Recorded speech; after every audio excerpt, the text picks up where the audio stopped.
This is the Jayhawk Sports Network, powered by Heartland Technology. Welcome aboard the Jayhawk Sports Network from Heartland Technology. Nate Clayberg, Luke Baldwin. The voices you'll hear tonight, the people we'll talk about. Anthony Baugh on the Magic Suitcase, Eric Clark on camera tonight. Just one game tonight because of some illness going through the boys basketball team up at Wapsie Valley. They had to postpone the game tonight. JV varsity on the boys' side, those will be played on Tuesday of next week. However, JV girls tonight, they did win on the Jesup side of things 20-13. Wapsie Valley had a three right at the buzzer to tighten that score. But Jesup coming in on the varsity end of things after a busy last week and a half coming in with a record of 8-3 overall. Had some hard-fought wins, 3 last week.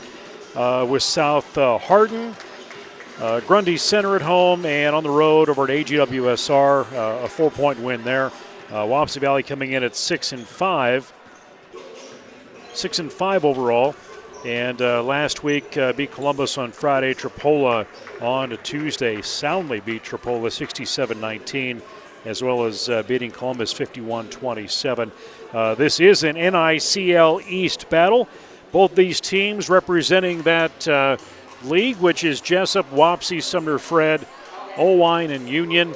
Both teams at 3-0, and somebody takes the conference lead tonight, Luke. Yeah, this is for the bragging rights, so to speak. Not only because, like you said, we're both 3-0 and at the top of the leaderboard, but also it's Wapsie, man. They're our friendly arch rival, I should say. Got a lot of good friends. We all have a lot of good friends up the road in Fairbank, but always a great battle when Wapsie comes to town or we head over to Fairbank. So looking forward to a good game tonight, Nate. Yeah, you're looking at probably the community closest to Jesup, and that gives the rival. And, you know, we both have friends and families and things like that we know up that way. But let's hear now our starting lineups from Dan Fox here at Jesup tonight. Jesup and Wapsie. Jesup High School proudly supports and practices good sportsmanship by supporting your team, respecting the abilities of the opposition, and the decisions of the officials. You can create an environment that is reflective of the community. Be a class act, be a good sport, be a winner in a game of sportsmanship. Please welcome tonight's game officials: Dan Braun, Mike Federer, Mark Murphy. Now, the starting lineup for the Wapsie Valley Warriors: a senior, number 14, Kenzie Snyder; a senior, number 15, Peyton Curley; a junior, number 20, Maya Barnes; a sophomore, number 22, Bailey Murphy; a sophomore, number 24, Taylor Schneider. The Warriors are coached by Tim Kelly. And now for our Jayhawks, a senior, number 2, Peyton Youngblood; a junior, number 11, Emma Lowe; a junior, number 12, Jaden Lowe; a sophomore, number 13, Emma Zabel; a senior, number 23, Olivia. The Jayhawks are coached by Jordan Conrad. Ladies and gentlemen, please stand as we honor our nation and flag while paying respect to our men and women in uniform around the world who protect our liberties and way of life with the singing of our national anthem by Allison Brown.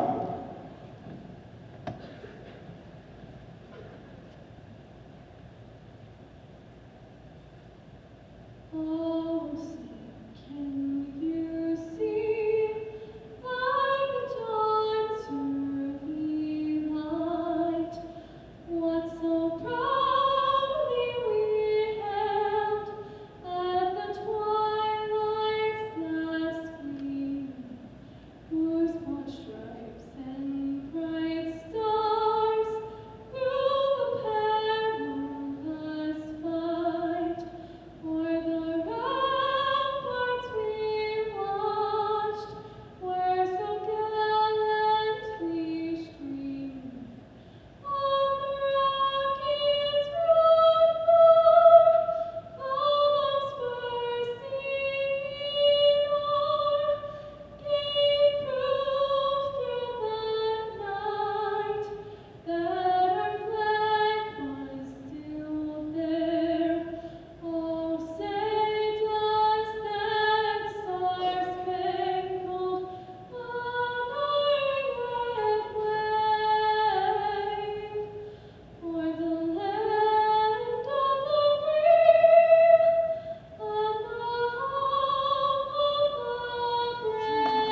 All right, always good when the students get to perform the national anthem live here in Jesup. Luke, what are the starting lineups?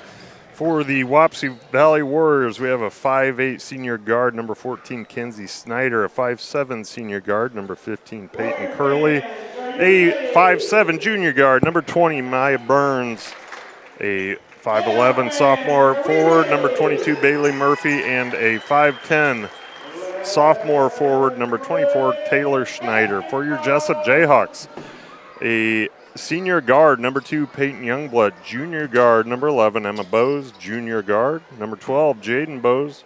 A sophomore forward, number 13, Emma Zabel. And a senior forward, 23, Olivia Nesbitt. All right, set for tip-off here in Jesup, and Nesbitt gets the first touch on it, but Wapsie will get the first possession. They're going towards that north basket in the yellow, canary yellow uniforms, black trim, I'd say. Jesup in the white and orange trim. Jesup falls back into a 2-3 zone, forcing the Wapsie Valley Warriors to score on them from the perimeter. First turnover back towards Wapsie Valley. Again, this has been a consistent starting lineup here since last week, actually since break. Good little group of players here, a nice mix between youth and experience. They're all youth compared to us, but you know, you've got everything from seniors to a sophomore on the floor right now, and then we bring in some freshmen and all points in between. Corner, Jaden Bose will take a look at it, and Emma trying to reset things offensively.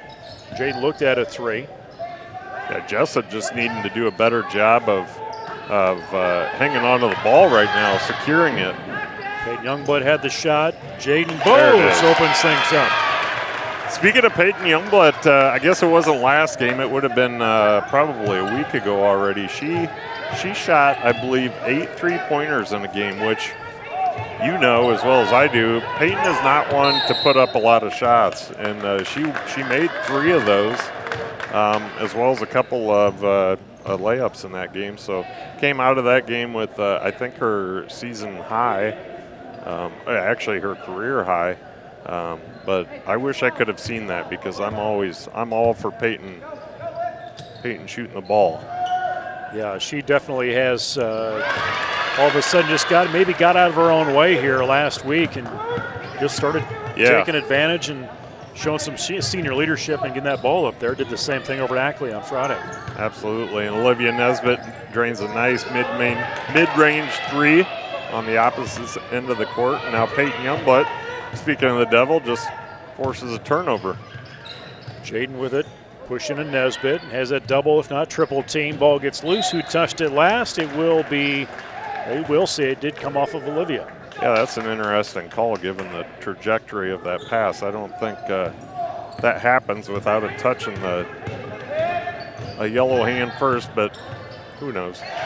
Little jumper outside. Curley brings it down for Wapsie Valley. She's the first one to score for the Warriors.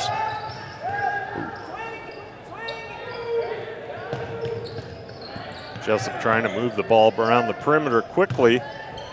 Well, outside jumper, 8 in and out off of Nesbitt's hands. Good hustle by Peyton Youngblood all over the court. Nearly forces another turnover.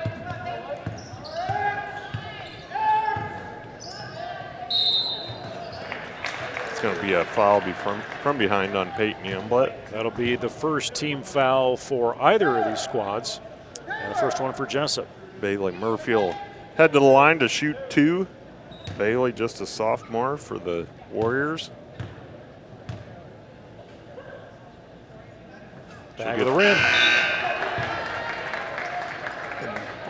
With that, we will see Bella Farley into the game, a 5'11" sophomore forward for the Wapsie Valley Warriors, number 40.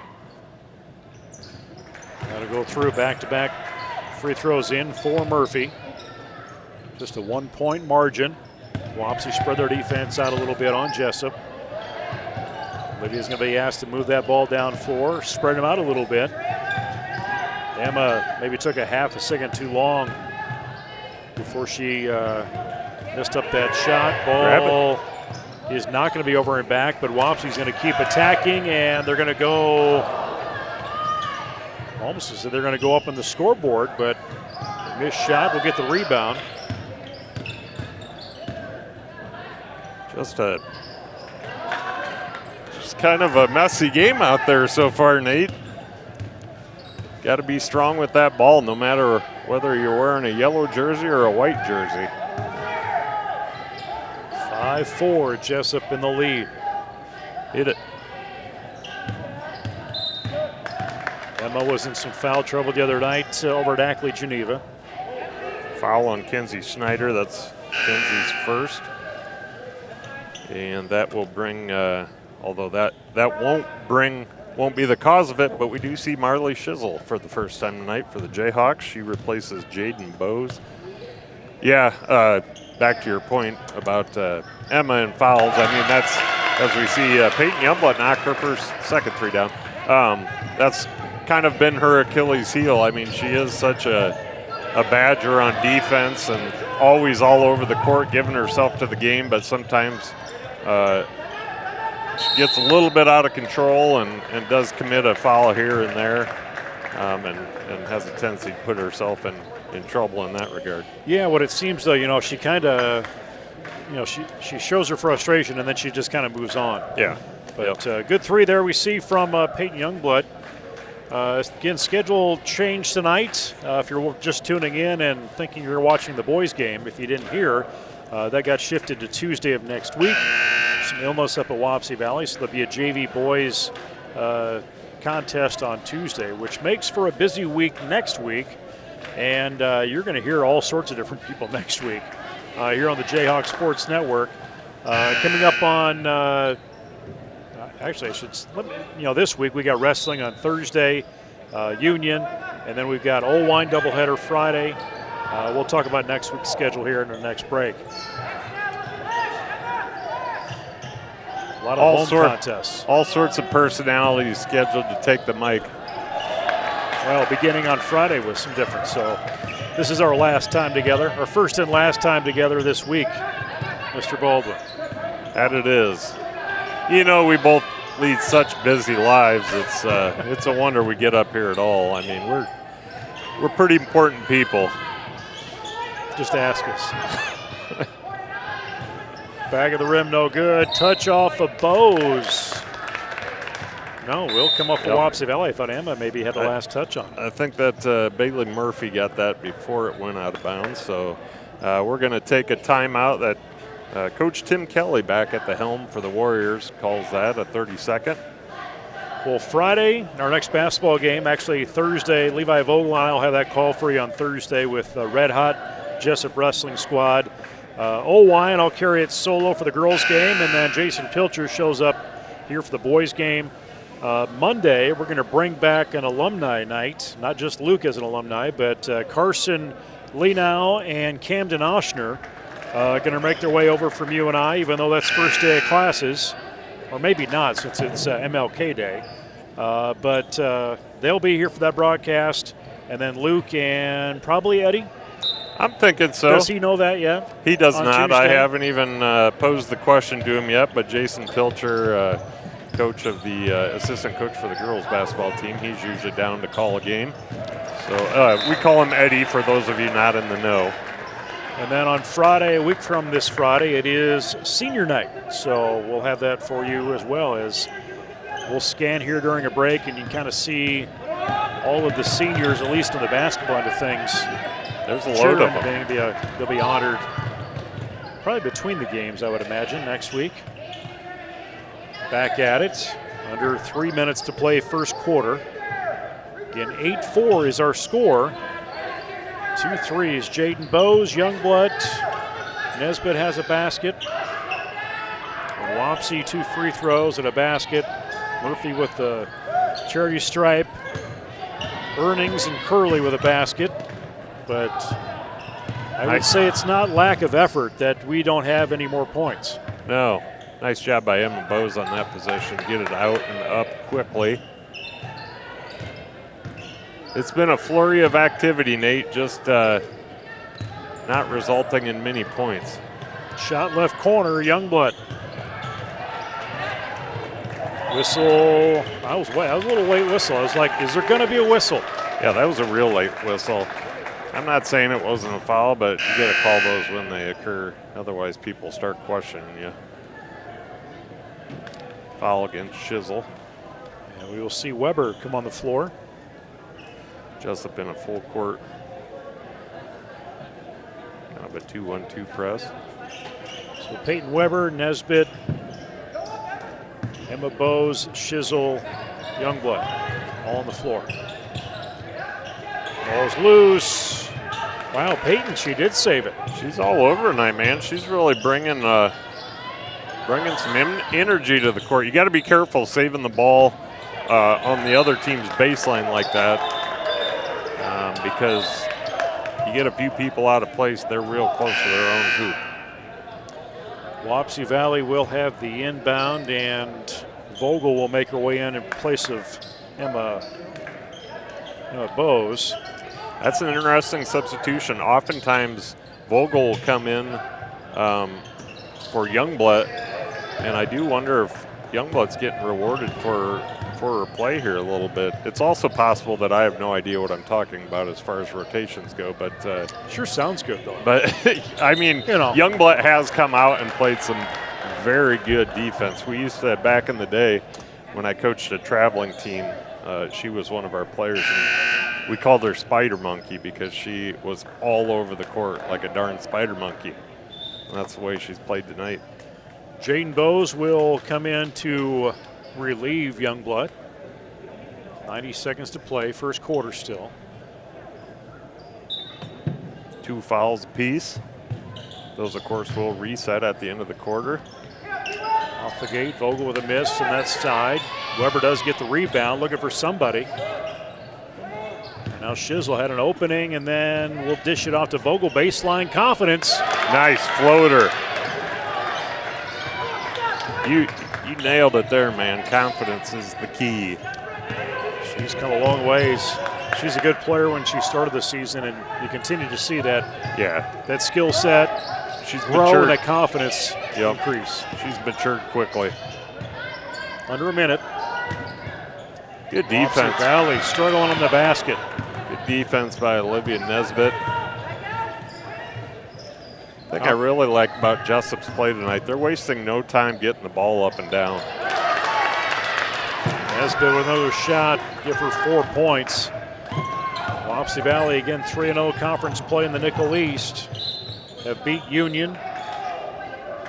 And victory over Olwine, as well as Sumner Fred. So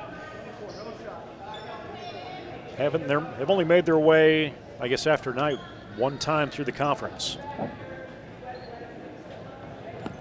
But we talked about this last week when you look at, how busy the schedule was through next week. But we hit January 31st, and it's 5 road games for these girls. They've been busy.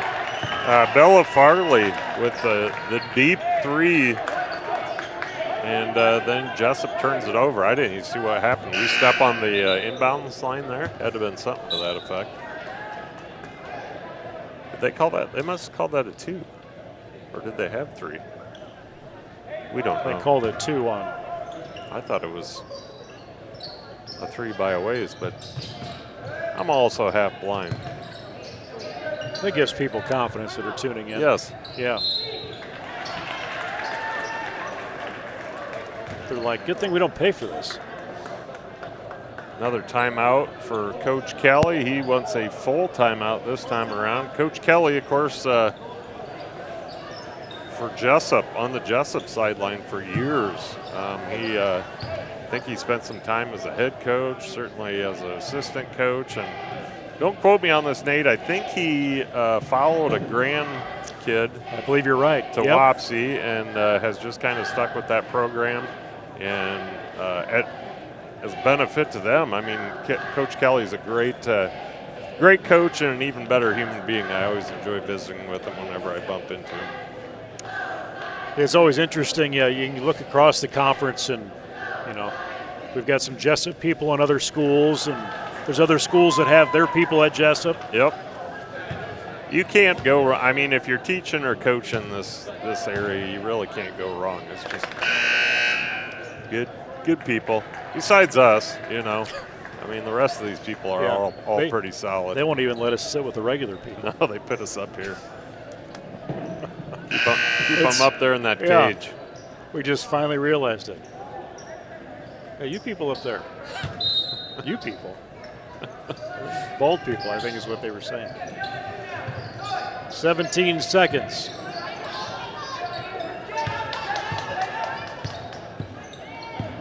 Curley sees that ball knocked away as she was intended towards that corner and trying to get it to Farley. Emma Bowes jumps out at it. Under 8. Slow first quarter.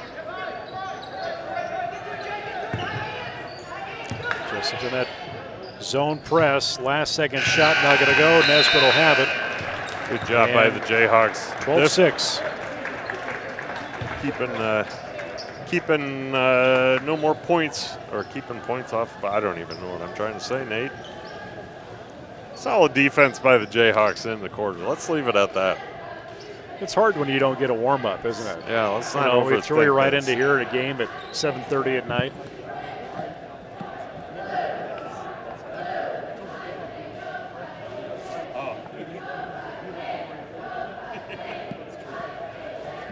Are you guys having a side conversation over there? Well, apparently Anthony told my dad that I look like the ref on the far side of your screen there, and my dad said, yeah, he kind of does, except that guy looks more athletic.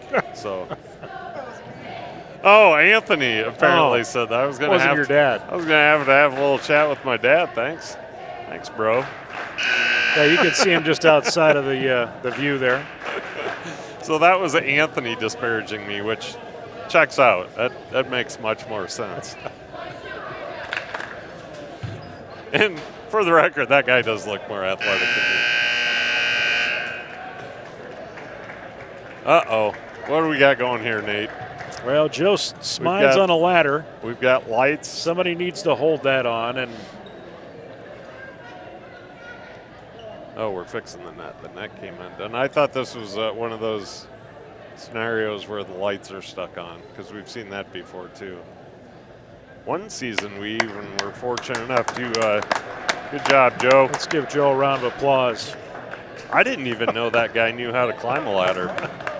Well, he almost didn't put the whole thing on the side down. The referee had to put the latch down. Otherwise, he was done. Hey guys, do you think we could use this orange thing? It looks like it's got steps of some sort. Yeah. Other than I hang clothes on this at home. Oh.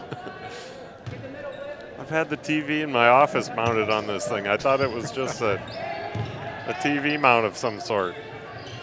His poor wife. She loves it. Underway second quarter. I'm pretty sure she is just fine with giving Joe a healthy dose of Loescher was watching even. Joe showing his athleticism. Loesch. Who said Joe couldn't touch the rim? Good to hear from Loescher. Of course, Lisa Loescher, our former middle school principal and longtime AD, recently retired. Although, geez, how long? I guess it's been a couple of years now. So we miss you, Loesch. Hope you're doing well.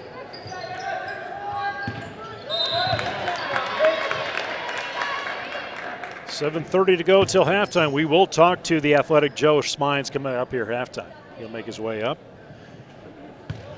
Unless we have a bustle in the crowd again like we had last week, and then we won't get to talk to him. Yeah, that was unfortunate, but I think we're going to be okay tonight. Outside shot, back of the rim, no good. Came off the Curley. Peyton Youngblood surveys the situation. Jaden Bowe, some opening down that way, but we're going to keep moving that ball around. Olivia Nesbitt, 3, nothing but net.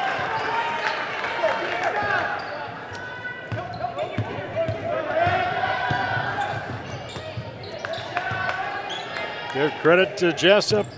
Keep after it. Wapsie Valley, Curley. She continues to take shots. Can't make baskets if you don't shoot the ball. And 7 now for Nesbitt.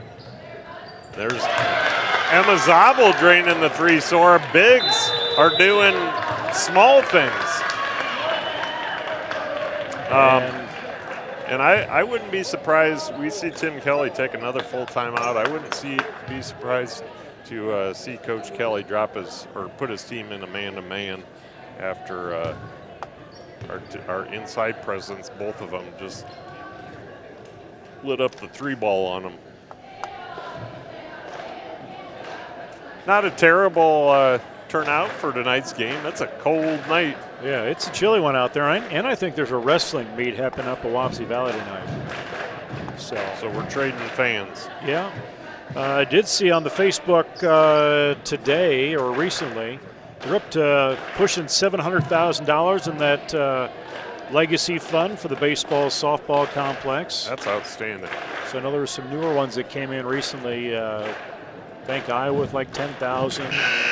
Doug and Ruth Frush, 10,000. Wow. Harold family, 10,000 in there. That's outstanding, man.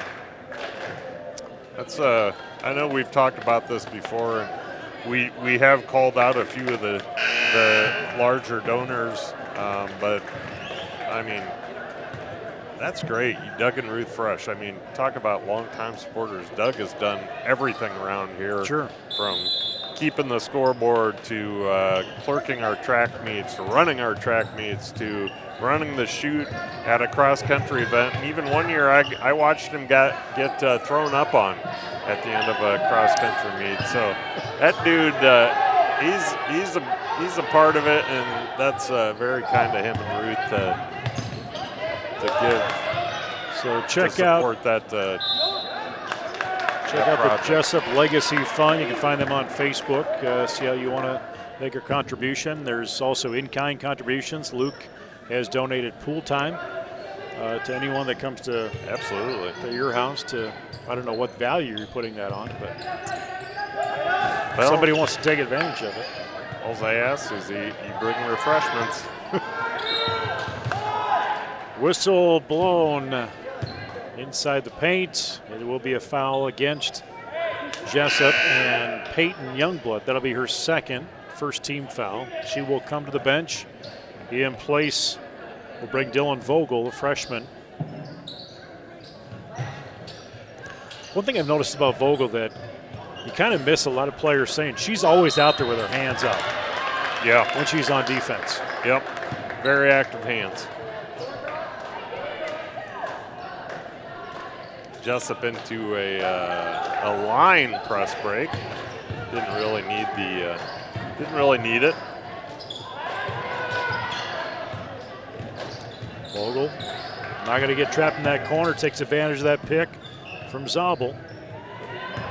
Now Emma ducks under. Up. Oh boy! Get it to go. That was a really pretty move. Up and under.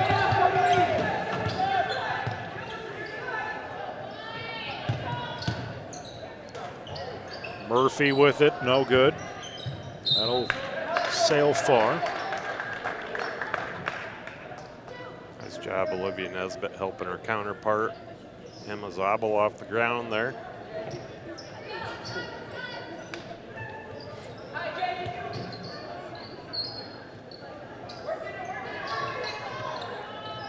Barnes will bounce pass, brings it high up the board. Farley will draw the foul, go to the free throw line. And Emma Bose with the foul. Their little innocent smirk. Did I do that? How long have you been waiting for that one? Little Urkel for those of you. Yeah. Not Stefan Urkel. Not Stefan Urkel. That one popped up the other day. I'm like, oh, I forgot he had an alter ego. That's right. Peyton Weber enters the game for Olivia Nesbitt. That was a great show, by the way. It was something. You know another show I really miss? Well, there's a few that I really miss, but Alf. Loved Alf. And the cats. Yeah. Cats. You watch all those sub channels too. Oh, yeah. With all that stuff Me on there. TV. Yeah. Big fan. A lot of shows that are on that probably shouldn't even be on. There's one in particular. I don't know if I should even call it out. It's All in the Family. It's pretty. To be honest, I'm surprised it still airs in this day and age. But it's a funny show, and if you take it just for some laughs, I think got everybody's Sanford and okay. Son, Jefferson's. Yeah, those are all great. I watch them all. Ball loose. Wapsie Valley with it back. Barnes will inbound. Baseline. Well, no look to the right corner. Wapsie just trying to get anything going here. Rim no good. Outside shot. Foul. Farley will go to the line to shoot a pair. Jesup with 3 team fouls, Wapsie with 2, and that will be. Who's that foul on? Dylan Vogel's first foul. Switch that one in there. Farley. 3rd, actually 5th point in the books. 19-9.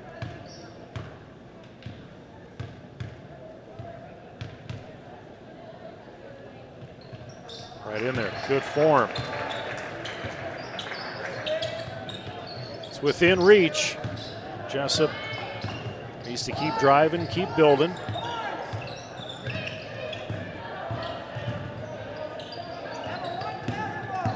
Emma was looking far and Good cut take. right. That is a strong move by Emma Bowes. And that'll be her 3rd point tonight. Good defense by Jaden and Dylan. Almost got the trap in the near half court.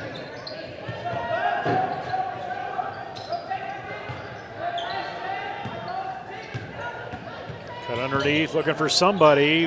Barnes has a touch on it, but Weber will take it back. I tell you what, there's nothing doing for Wapsie underneath. They would probably be wise just to lean on some mid-range jumpers or even a 3-point shot if they can get it, because with Zabel, any combination of Zabel, Weber, and Nesbitt down there, that's tough going, as we see Peyton Weber make a nice little shot underneath. I actually don't know how she got that up and in. It looked like she was underneath the rim. She was persistent with it. Shizzle will make her way from the sideline along with Nesbitt.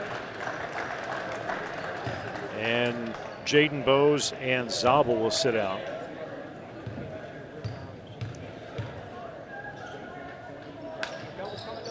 Switch that one in, 3-point play, converts on it. At halftime, we'll talk to boys basketball coach and school AD Joe Smines and basketball net savior and ladder climbing amateur.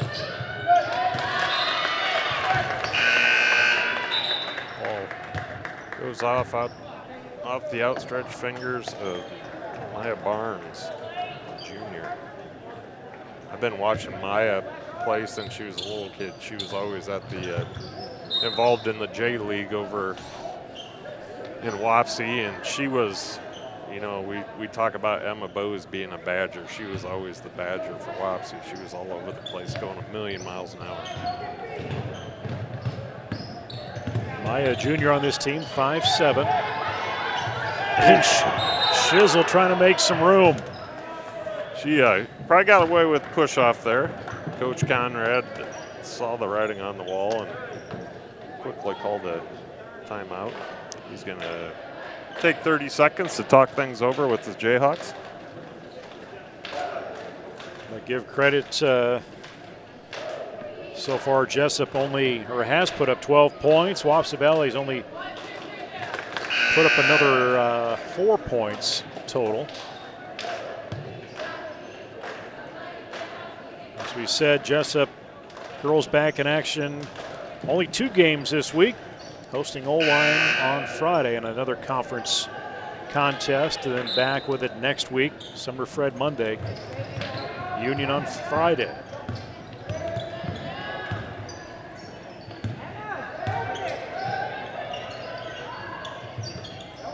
Square up on that, Shizzle.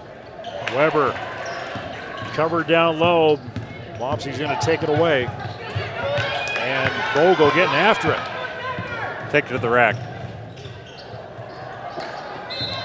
Emma came in left side from it. She gets a foul drawn. Vogel almost, she almost got that to go. I think she was expecting a foul, hoping for a foul. No go, but then Emma drew the foul, so she'll go to the line, shoot a pair. Free throw, switch that in. Coach Gillespie, Coach G in the house tonight, across the way. He's paying attention. Yeah. There he is. Yeah, there he is. He heard cheers. I think he might have heard us. He's not sleeping. You know, he's a local podcasting celebrity. Yes, he is. He's a celebrity even without that longtime coach and teacher at Jesup Community Schools. One of a favorite for many of us former students. Shizzle tries to force it to Weber and just veered off a little bit. Yeah, that was a good look. Maybe a little too much heat and a little bit off target. Emma Zabel checks back into the game for Peyton Weber. Just over 2 minutes to play in this second period. Quick outside shot. Give Snyder credit for taking it. 2 minutes. Hit it. Shizzle wide open. Was looking for the pass instead. Barnes is on her, trying to get that ball away, and he is successful. Yeah, but Emma says, "I want it back." Yeah, Shizzle's got to be. She's looking right at her target down there. You gotta look them away or throw them a fake, and then hit the target. She's gonna head to the bench as Jaden Bowes checks back in.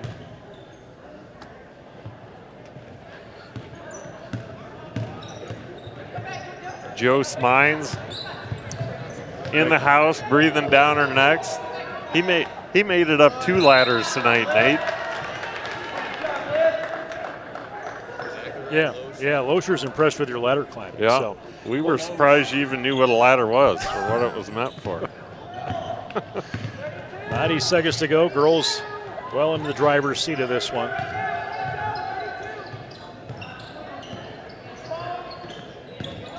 Inside, outside. Going nowhere there, but able to pick up the foul, or draw the foul, I should say. That is going to send Emma back to the line. Wapsie does have the max 5 fouls this period.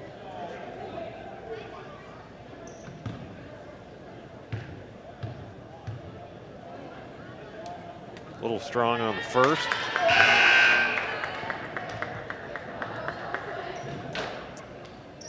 Jalen May into the game for the Warriors. Or has she? Did she just check in? I believe she just checked in, Nate. Yeah, she's just in now. Score remains 26-10. Jesup in the bonus. Curlier on that left side, and shot does come off of Snyder. Now Jaden with it. Got the pass to Emma, got it back. Zobel looking for an opening and sees Vogel with it, who tries the three. Goes through. On the bounce. You're ready to give a, I was. Such a pessimist, right? Not true. I am an eternal optimist. The glass is half empty because you already drank half of it. Yes. But I've got And it was mine. I've got a full can waiting for me. Of soda, of course. Mine's only half full because you drank half. Ammo over side. She will have her third personal foul. That's one that I'm sure Coach Conrad would like to have back. It was a little bit unnecessary there, as are most fouls. Puts both teams in the bonus. does send May to the free throw line. And Coach Conrad leaving only 2 in the lane to cover. First shot's good. 11 points. Peyton Weber into the game. Peyton Youngblood back into the game. Jalen May off the bench with some points, and they're all free throws. They still count. Sometimes those are the hardest to make.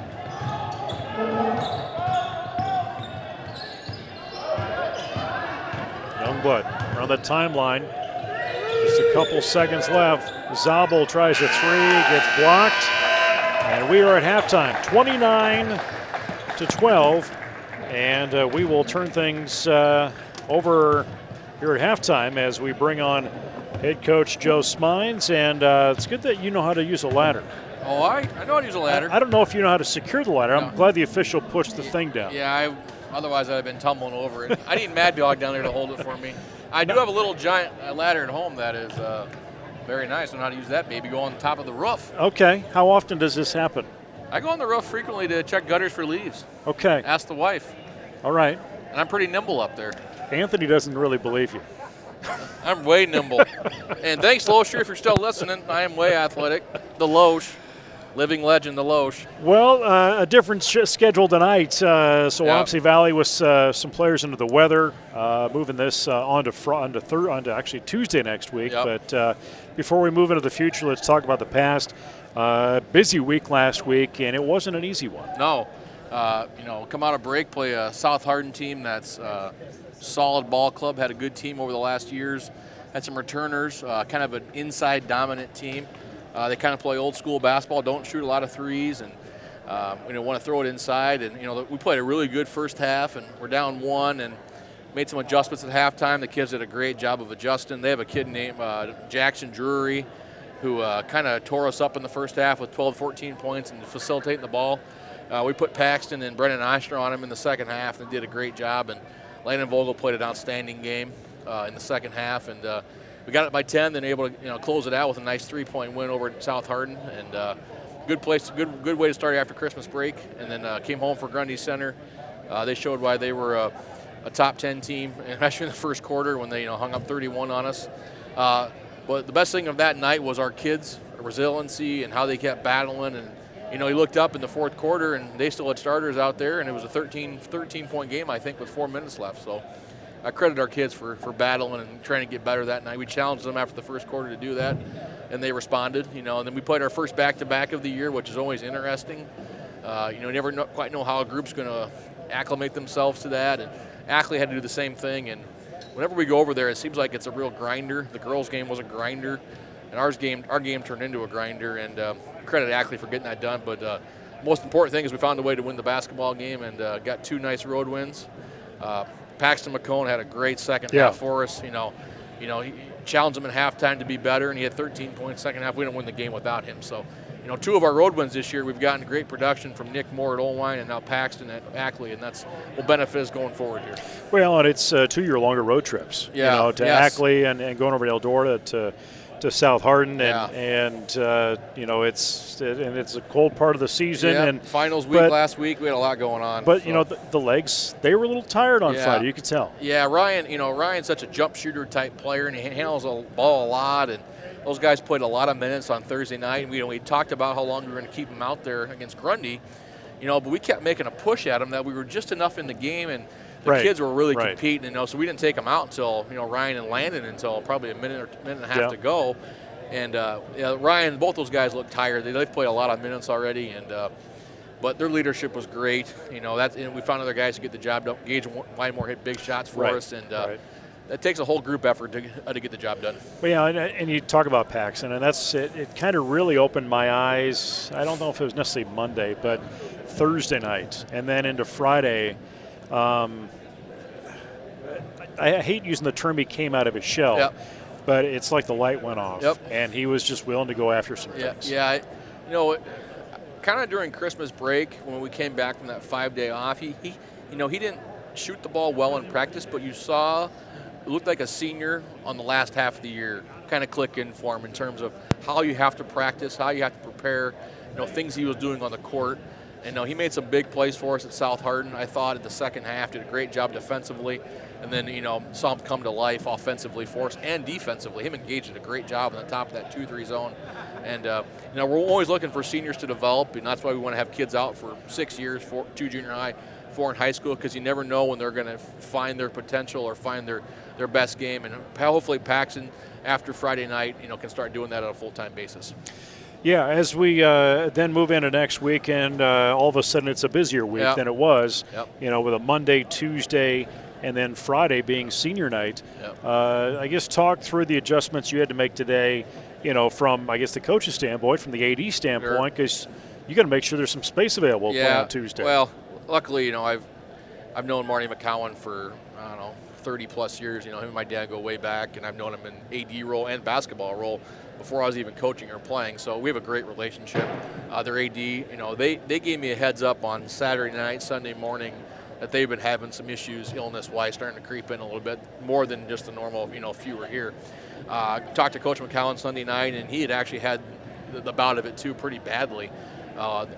Stuff going on, and it kind of crept more into more guys. So I was semi-aware Saturday or Sunday that this could be a possibility that we weren't going to play. So, from the coaching standpoint, I had the plan in the back of my brain already. I wasn't going to tell anybody anything until we decided, because I wanted our Monday practice to be like we're getting ready for Wapsie. Sure. So, looking forward now, when we play them next Tuesday, we've actually put a scout in. We've gone through it, so that would be good, beneficial for us. But, a lot of adjustments on the fly today, because a lot of things had to fall in place to get things moving around. But, it'll work out, and, we'll get ready for Sumner after Old Friday night, and already have the scout ready for Wapsie, and we know them very well. They know us, so nothing overly tricky. How have you seen Sumner change since the first time you saw them as you're working your way through the second time through the conference now? They just look like they're more consistent. They've had guys that have played a long time now, and they're playing pretty solid. I think over other years where they weren't as good, maybe they had some talent, but they never quite put it together chemistry-wise. They look a lot different this year in terms of chemistry. The chemistry looks good. They're playing hard. They got good athletes. They're in the state football playoff, state baseball tournament. Those guys know how to win, and I think that's the biggest thing I've seen from them is just when they get in close games, or they know how to close the door. So, hopefully when we get them on Monday night after Old Wine on Friday, we can give ourselves a chance against a team that's playing pretty good basketball right now. Well, and I don't want to jump too far ahead. No, but that's fine. It's more obvious on the girls' side of things. But you look at the schedule, and you get past AP, and it's on the road for 5 games. Yeah, we got kind of an odd schedule this year, just how it fell, and the Old Wine game was flipped actually, and that's at home now. Earlier we went on the road, so. It's a lot of games on the road. I think we're like 2 weeks on the road maybe, but now we're 2 weeks at home. So, it's one of those things in our league, how it happens sometimes. And I was actually looking at next year's schedule. We play everybody in our pod twice next year and cross over once just for one conference champion. And I was looking at the schedule today, and it's extremely goofy. So, talk through that again. So there'll be one conference championship next year. You're going to change some things around. Yeah. So there'll be one conference champion rather than 3 of them like there is now. You'll play everybody in your normal pod of teams twice. So we'll play Old Wine, Sumner, Wapsie, Union twice, then play everybody else once, which we already do at Jesup, but not everybody in our league does that. So everyone will do that next year. So there'll be one conference champion. With that comes some scheduling not issues, but just some things to work through. So, like I said, I was looking at our schedule for next year, and we play a fair amount of Thursday games, have a fair amount of back-to-backs. So it's an interesting schedule. So just trying to get everybody in there. Yeah, it just changes the dynamics of putting that schedule together. Well, I suppose there's some teams out of the nickel that those games sometimes they have to maybe move on from some people's schedule. Exactly, because we'll keep our same, hopefully our same non-conference, but some teams are playing actually more conference games than they've been scheduled before. So we have a bye week in the middle of January next year where we go a Friday, don't play to the following Friday. So some of that stuff going on, but overall it's probably a good change. Well, Coach, thanks for coming up tonight, and good luck as you get into Friday, I guess. Yeah, Friday. It's not as busy this week. No, we got Friday, Monday, Tuesday, Friday all at home. So right? Yeah. But try to keep it all straight. And wrestling home on Thursday night. Go Jayhawks. Yeah. All right, definitely. We'll have it for you right here. As we thank head coach Joe Smines making his way up here. We'll be back here in just about a minute on the Jayhawk Sports Network with the second half.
All right, back at the Jayhawk Sports Network from Heartland Technology as we are underway here in this second half.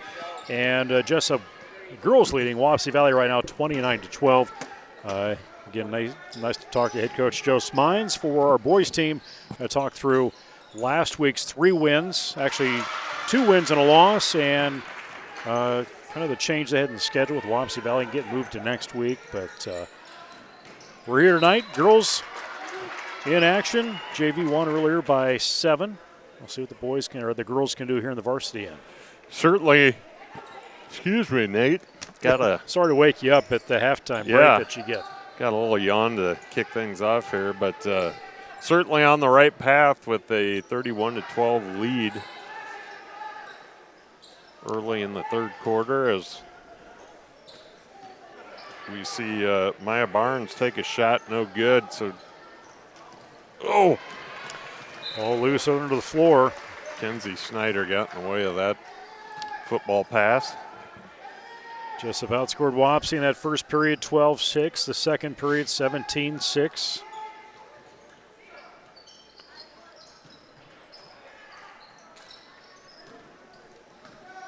So Wapsie forcing a couple turnovers here to start things off. But it remains to be seen if they can convert those turnovers into points. That's been their biggest problem so far tonight. They're getting some shots, but just unable to get it to go into the hoop. Looking at a shot for Curley. That's a nice shot. Steps in, took a second look at it. Peyton Curley, the senior guard. Emma Bowes, nice little dump off to Zabel, out to Youngblood. Just a bit Had strong. the shot. Oh, she get it back. Some pressure there from Curley. And you're right there, Luke. You talked about it here before the break, but Wapsie Valley sticking with a man-to-man defense, switching that over from the zone they were in. Yeah, Jesup having some success from the outside. You know, right before half, we saw Olivia Nesbitt and Emma Zabel both knock down threes. And when you got your bigs knocking them down, that's a good reason to come out of a zone. Nesbitt with a late decision to go after that, and it's going to cost her a foul. It'll be the first team foul for Jesup. And for Nesbitt, that'll be her first as well. Wapsie with the ball.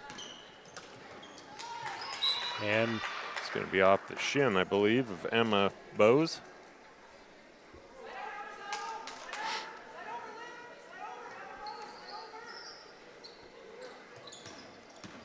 Under 6, jumper outside, Curley. Emma quickly ducks under, grabs that one. That was quick, man. She went from, she cleared about 10 foot of ground and seemingly under 1 second flat. Zabel, right where she needed to be, able to put that shot up on that left side. Continue to build that margin, 33-14. Nesbitt posted up, and a tough shot for Murphy to try and take. Yeah, she's right there. Just can't get it up and in. Good defense by the Jayhawks.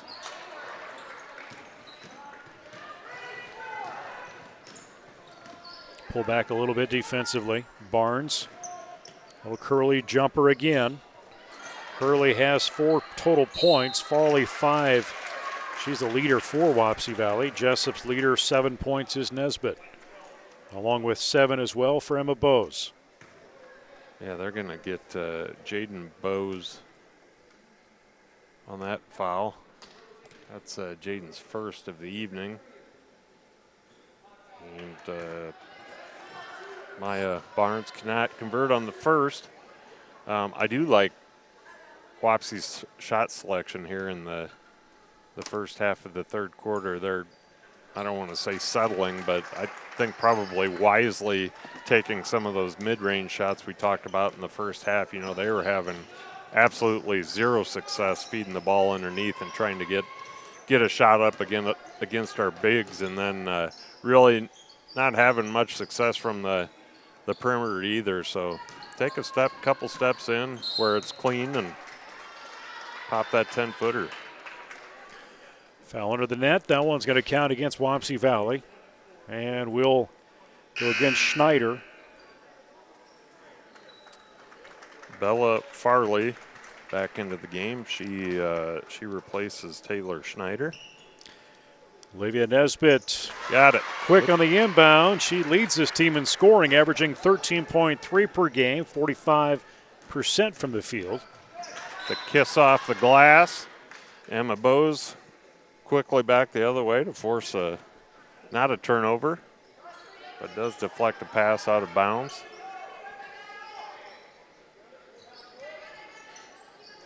Barnes with it, double team, little push in. Sees Murphy. She's going to try and do a left-hander. Emma saves it from going out of bounds after that missed shot. Peyton Bowes quickly back up the court, head up, looking around, trying to initiate that offense. Emma looked like maybe she was looking for her next pass before even getting the ball. As that one gets loose, you can see some frustration in her eyes. Weber in. Dylan Vogel, Peyton Weber, they come in for Emma Bowes and Emma Zabel and Jaden Bowes. Ball a little loose. Farley hangs on to it. And we will see a jump possession. And Wapsie Valley will keep it there under the floor. Actually, no. Yeah, Wapsie Valley will have it. Emma Bowes had jumped in there quick. Peyton Curley inbounding. Right side Farley. Curley looking for an opportunity, and sad it's all close with Farley. It's just in and out.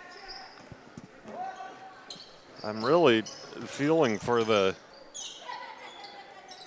Wapsie Valley Warriors here because they're getting some good looks. I swear there's a conspiracy theory going on with these rims. Jump possession. Jesup will have it. Vogel to him down below.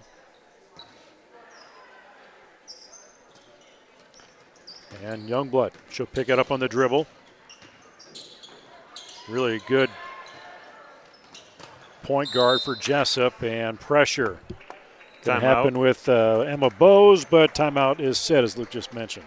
Yeah, he's Coach Conrad. He's going to use a full timeout.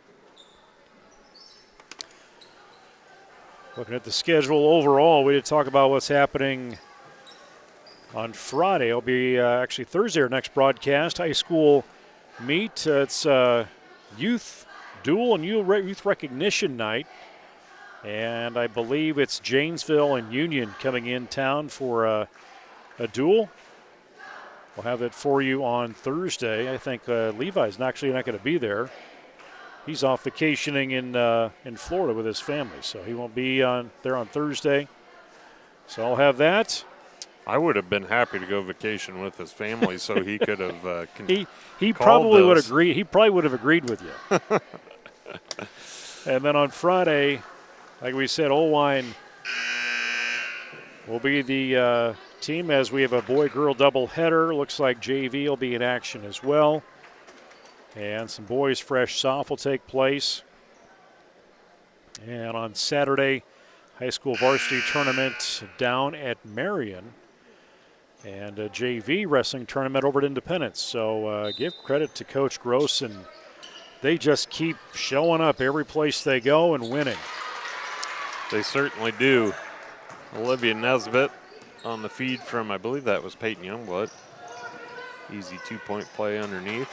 Going to get a little tie up, a little scrum. Everybody comes out of it just thankful they're still alive. That ball is going to stay with the Warriors. Peyton Curley looked like she was a little concerned for her life for a moment there. Curl in the inbound, quick into Snyder, who looked at the basket. And you see Farley trying to get her way around Nesbitt, trying to get open. And this time she will find it. There she goes. Nice job by Farley. Waiting for her opportunity to take her to 8 points. She's leading the Warriors. I'm not going to lie, Nate. I'm obviously a Jayhawk fan, but kind of happy to see the Warriors get one of those bunnies to go for them. Emma Bowe's back too strong on the other side of the court here.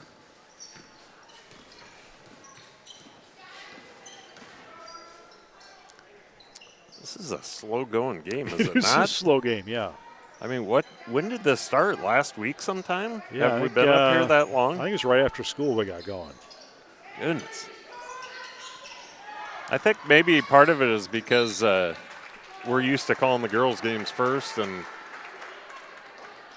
could be. I was hoping that they would have just left everything as is, ran the JV early and varsity girls after, and get out of here early and get to bed early. Or Marty was like, "Hey, I want them tired for Tuesday. Let's could be. Let's get this. Let's get Jesup. Play him after a game on Monday."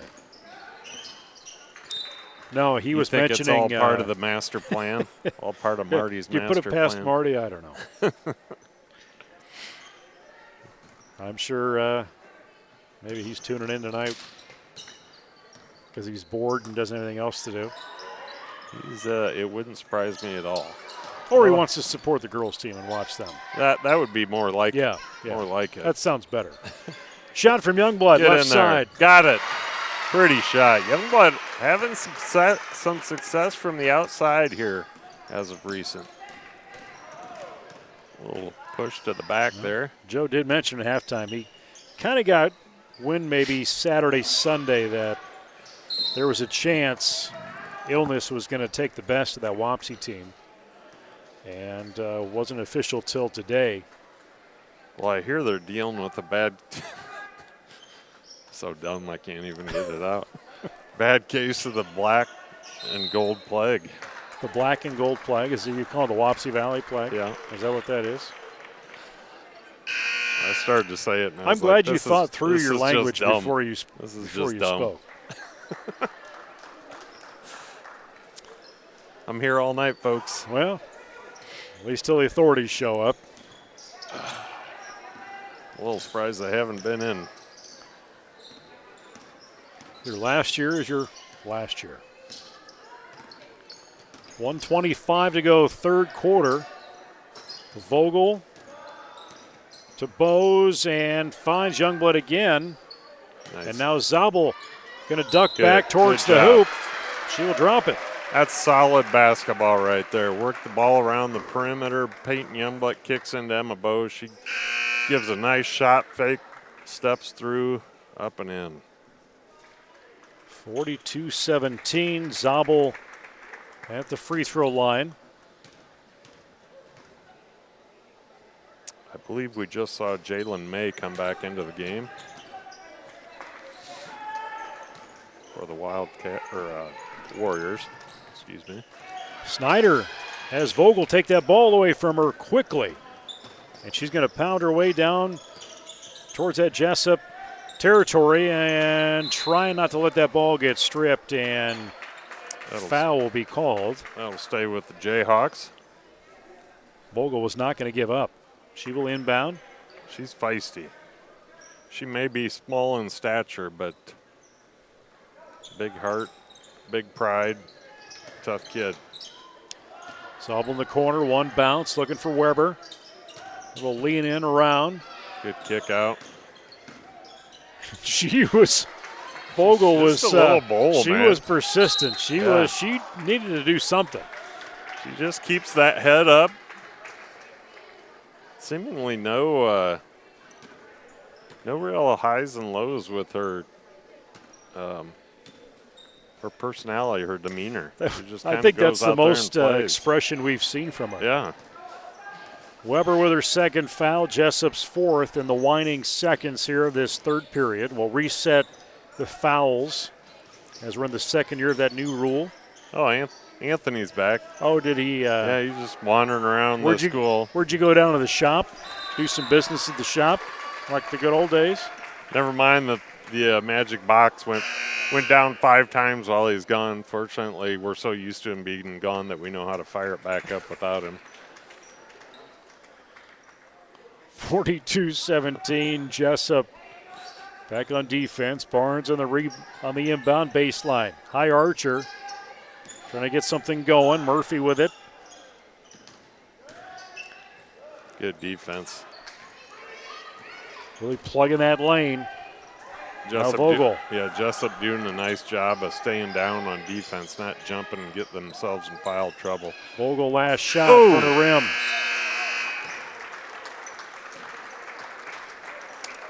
So Jesup closing out the third period.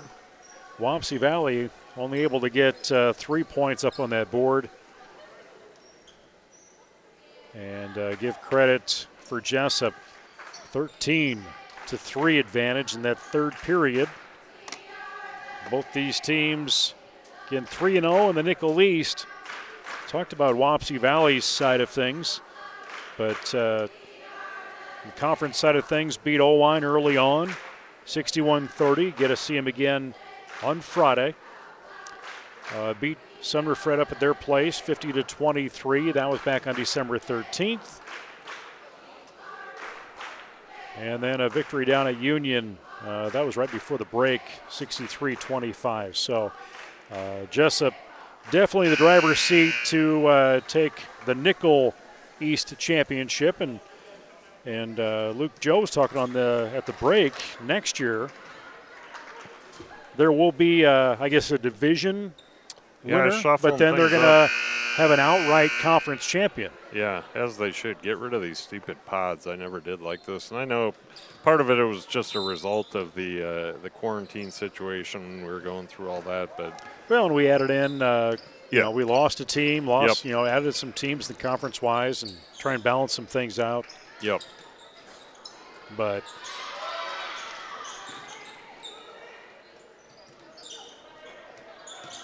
he did say there's some teams, and the conference said don't play all of the conference schools. Jesup has played all of them this season on the schedule.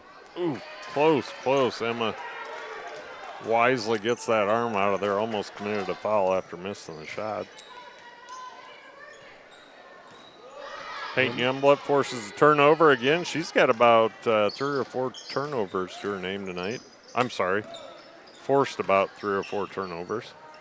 Nesbitt to the hoop, rolls away. Barnes will pull that down. And Emma Bowes will take it away. Slowing things down.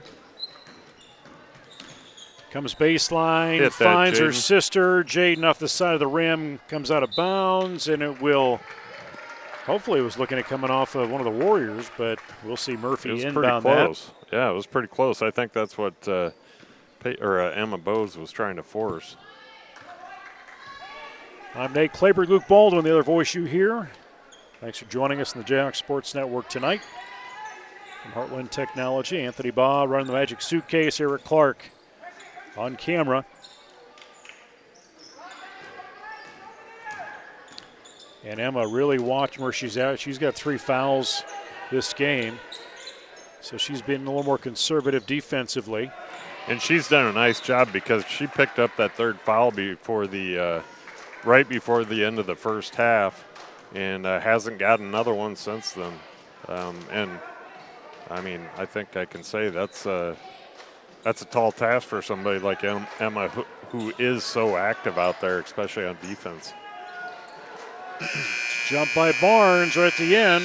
Heads up awareness as we see here get that off before the shot clock goes.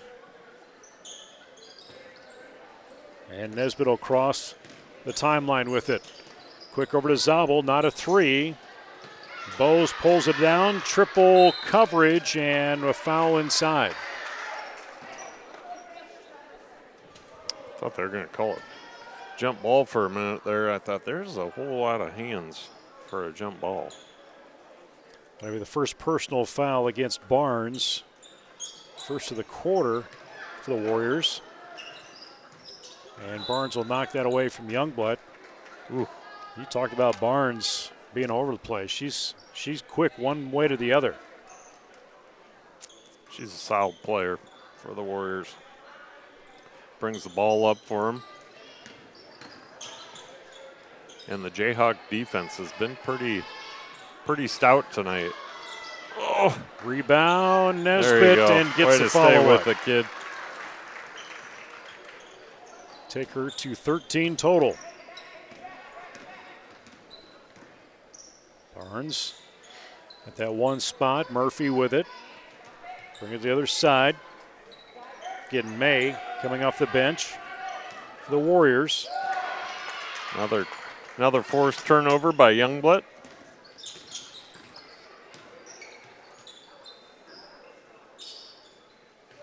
Now Jaden Bowes sees an opportunity. Continue to pass the ball. Good fake. Emma looked at it. Nesbitt was open. Ooh. And they're not necessarily forcing anything.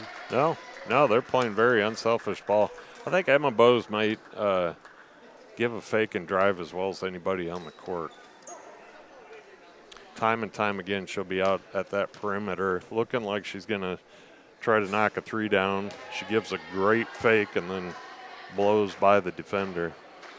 First personal foul counted against May and Wapsie Valley, their second team. Nesbitt sinks the free throw, take her to 14 total. Under 5. In boys game tonight, got pushed back or pushed to Tuesday next week. JV varsity on Tuesday. Outside, nice rebound from Emma. Always aware of where she's at and where her teammates are. Jaden with the shot outside, sinks it.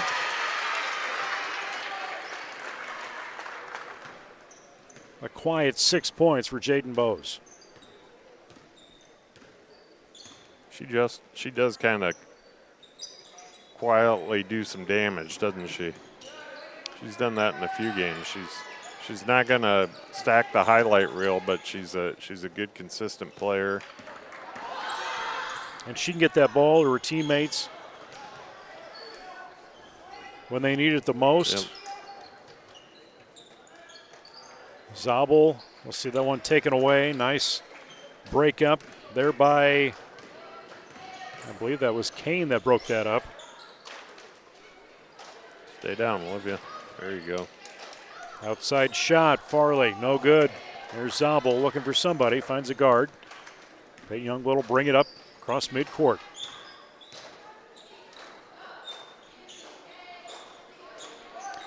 And that's Nesbitt's shot down there, that give and go on that left side. She'd like to have that one back.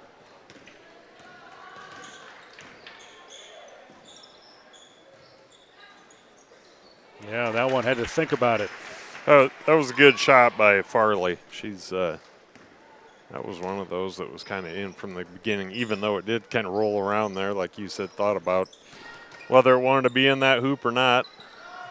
19 total for Wapsie. Get your head up, Emma. Get back.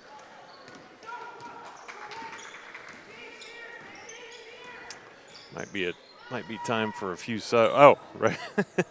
And as I say that, I see a load of subs. Okay. Getting ready to come in. We've got Shizzle, Vogel, Peyton, Weber, Who else we got down here? Carmen Nuring coming in. You've got Ella DeVore. Yep, Ella DeVore. The fifth one. So Jesup with wholesale change here. They were just waiting for a dead ball so we could get that done.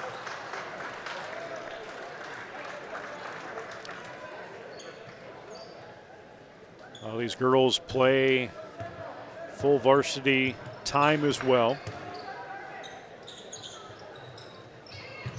Nuring into Shizzle. And now outside jumper Weber banks Boom. it in. Yeah, so Ella DeVore and Carmen Nuring, they play all four in the JV, and then, like you said, you got Shizzle and Vogel who play a couple quarters in JV. I forget what the rule changed a little bit on. Yeah, it used to be I think you could play in quarters six quarters. Used to be minutes or quarters or whatever it was. I don't know what it is now. That's above my pay grade to know that sort of detail. Vogel with a shot, quick shot. It's going to go towards Wapsie Valley. Jump ball will give it to Wapsie Valley. Yeah, but nice job. Shizzle getting her hands in there. Now we're going to see wholesale changes by the Warriors. We got Callie Voy coming in. It's going to take me a second here, folks, to find all these girls, but Brinley Bamey, that's got to be Louis Bamey's daughter, if I had to guess. Yes, I think so. Taylor Schneider's still in there. Ella Laura Rend. And we've got one more. Who am I missing? 10. Who's 10? Kennedy Kane. So Vogel will come out, and that will allow Lainey Schilling to come in for Jesup. Schilling into Weber. Holds that pivot foot off the board. Was looking for that white box to go, and now Schilling, she wants to take it back, and she's going to get flung. Jump possession. We're saying jump, or was that a foul? No, it will be Jesup on the jump possession. Nice bit of sportsmanship by Brinley Bamey there. Helping, I don't know, help me out, Nate. Helping Lainey Schilling, yes, thank you. I didn't think she was on our list, and I'll be honest, folks, some of these younger girls, I just don't know. Wapsie Valley continue to move the ball. Weber will take it away. 52 seconds to go in the game. Shizzle will bring it across the midcourt. DeVore into Schilling.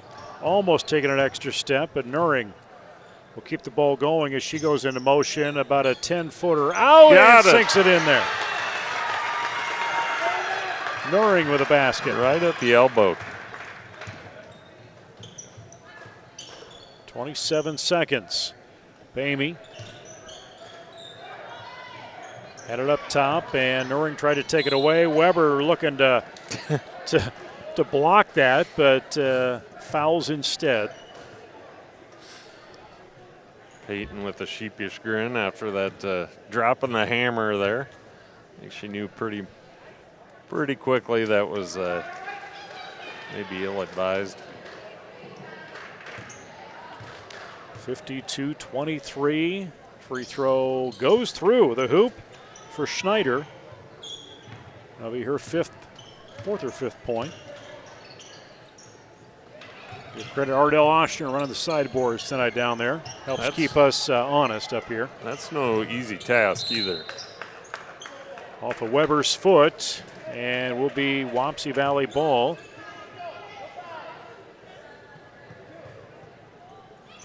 Inbounded with Callie Voy. And that's going to be it. Wapsie Valley, they will go to a record overall in the season of 6-6, 3-1 in conference play. Jesup 9-3 overall in the season, 4-0 in conference play. Final 52-25 is our score. And they'll head into Friday to play Olwine on Luke. Yeah, I'll be honest, a little larger spread than I anticipated, but I say that, to be honest, really knowing nothing about Wapsie or what to expect from them. But, they were both sitting 3-0, so Jesup does fall right into that driver's seat now at 4-0 in the conference. Wapsie will drop to 3-1, and we will, as you said, take it to Friday against Olin. Yeah, we'll run the lap through the Nickel East beginning on Friday, lap number 2. Nesbitt leads for Jesup tonight, 14 total points. And next on the line, give credit to Zabel with 7 and Emma Bose with 7. But a couple girls in there with some threes. Give credit to 2 threes for Youngblood and also Jaden Bose. But Vogel on the scoreboard, Weber as well. Nearing got that basket at the end. And leading scorer for Wapsie Valley, Farley with 10 total points. Again, our next broadcast actually will be high school wrestling coming up on Thursday. And we'll have that for you right here on the Jayhawk Sports Network on Facebook as well as on our YouTube channel. For Luke Baldwin and our camera operator Eric Clark, on-site producer Anthony Baugh, I'm Nate Clayberg from the upper patio here in Jesup. And girls win 52-25. Boys will play Wapsie Valley next Tuesday. This is the Jayhawk Sports Network from Heartland Technology. Music courtesy of bensound.com. Go Jayhawks and good night.